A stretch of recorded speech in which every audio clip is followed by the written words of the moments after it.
Hey babe, unfortunately I couldn't find my Lisa Eldridge palette in Muse. There she is. I finally found her. But yeah, I think I will do a get ready with me using her tomorrow since apparently she's going to be discontinued. And let's just take a look at her, and maybe some of you don't have this palette, are interested in getting it before it's gone, or maybe just looking at individuals. By the way, here we have 2/3 of the fawn palette. In comparison, this debutante shade is pinky, but it's rather warm in comparison to the shades in the Muse palette. So there is it's just a warmer aspect to it compared to these pinks, which obviously are on the warm side as well, but yeah, it doesn't quite compare. And actually I got this white tie shade that's also from the fawn palette to swap it out. Haven't decided yet which one.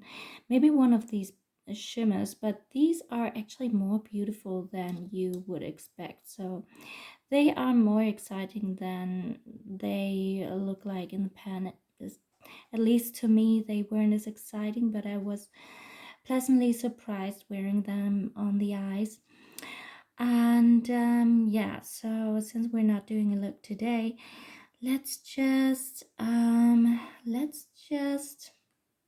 sort out a few things. For now, I'm not going to touch the Desert Gleam palette. I'm not a great fan of the orange shade. I think it's called sand, but it's not a sand shade at all, in my opinion. Neither would I call it a neutral, but it's a very beautiful palette. I think I will end up probably swapping the orange with this upper east side, or is it upper west side? What are you called? Well, they have their name on the back. It's upper west side, so there we go.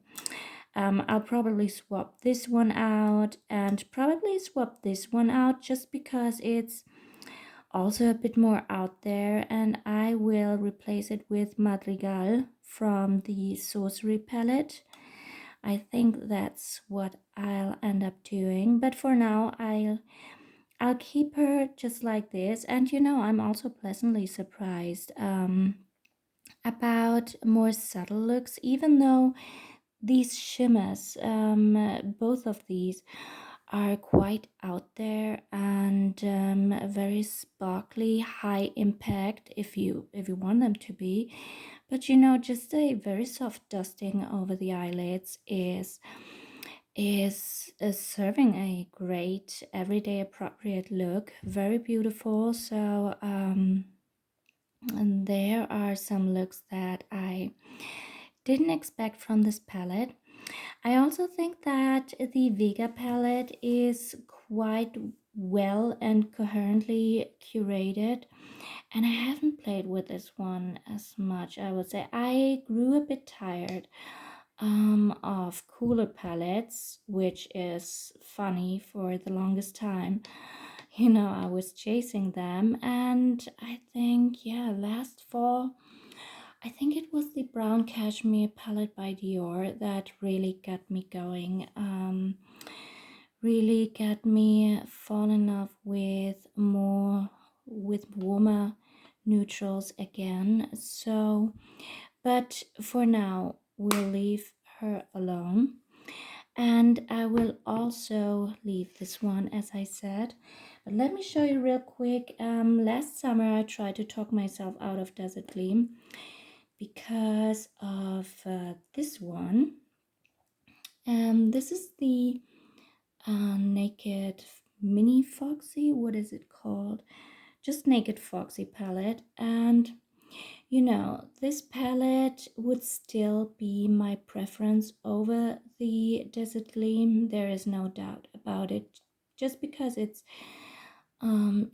just it just has a better balance, is more neutral, is just a bit easier. Nonetheless, the desert gleam is a great surprise. But you know, after all, also the formula of these ones is, I don't know. I love the Lisa Eldridge customizable system. I also love the quality and the curations and what she creates. But after all, honestly, I kind of prefer this formula. But you know, let's just not pit them against each other, because actually this is quite a different animal. So why even compare it? Comparison kills all joy, right? So she's very beautiful, and for now it stays like this.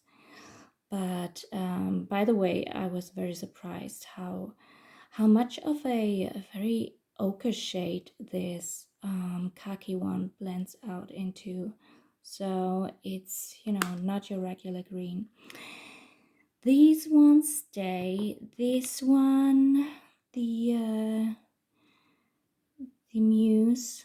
Let's use her tomorrow. Let's show her some love, and you know, let's figure out if this might be something you might miss out on when she's gone. And let's take a look at these individual shades. As I said, this is 2/3 of the Fawn palette, as well as just a single one out of Sorcery. Sorcery is quite intense and colorful. So, and here we have Betty. I'm so sorry, but Betty, I know I was really surprised how much people fell in love with her upon first sight. To me, this palette is not what I love to, you know, combine. It's, yeah, it's hard to explain, but it's just not quite my thing to mix these type of shades, let's say that. And even in looks, I'm not a great fan of you know, these taupey brown shades, these bronzy shades mixed with the purples. I mean, we all just wear what we like and what we're into, right? And that's perfect the way that is. But I haven't seen a look mixing these brown shades or these taupes with the purples. So therefore, I'm not keeping the purples with these taupes. And this shade is, it has tiny pink glitters that really stand out. I find I'm really not a great fan of this one. It just looks a bit off, and it's hard to explain. It just does not really enhance anything in my face or about my looks, so I'm not quite into that one.